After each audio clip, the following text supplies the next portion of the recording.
Hey everyone. Okay, so now let's talk about the budget in part 2, because this is where it actually gets really interesting. This is the 2025-2026 revised proposed budget that's going to be presented next month at the Victoria Day long weekend ARA meeting.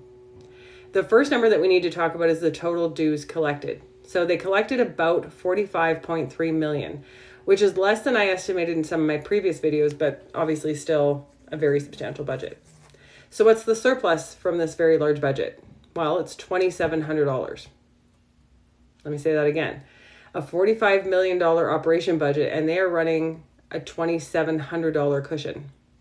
So really, there's no cushion at all. They spend everything that they bring in. So where is all this money going? Well, most importantly, it's going to government spending. $10.3 million, almost 25% of the total budget.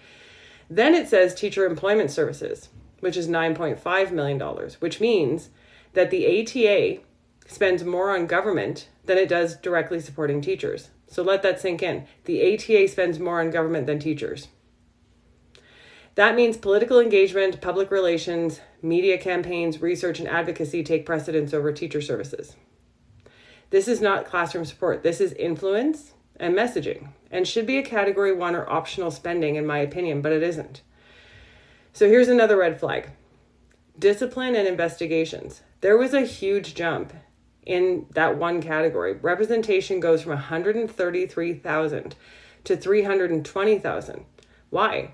A new $200,000 line item for discipline cases from the ATPC, which is the Alberta Teaching Profession Commission. So what does that mean? It means there was a significant increase in teacher discipline and investigation cases, things like teacher conduct and teacher behavior. Another interesting line item is research almost doubles, up to 460,900, hard number, including public perception polling and member opinion surveys. So ask yourself, why does the Teachers Association need nearly $500,000 in polling? They seem to be worried about their image. Another red flag is staffing costs. Get this one, $21.7 million on salaries for the ATA.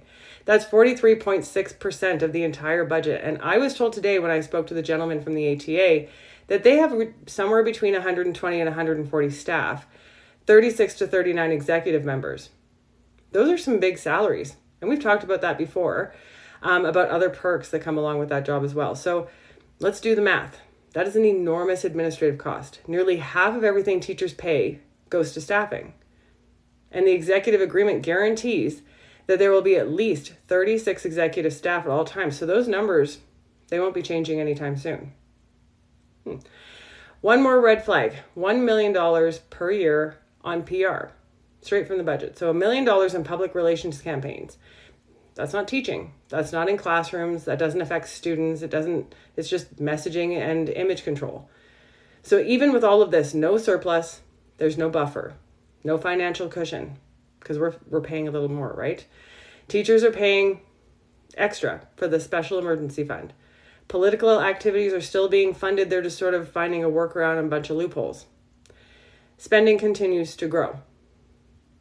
So if you step back and you take a look at the whole picture, are you getting your money's worth? Let's have that discussion.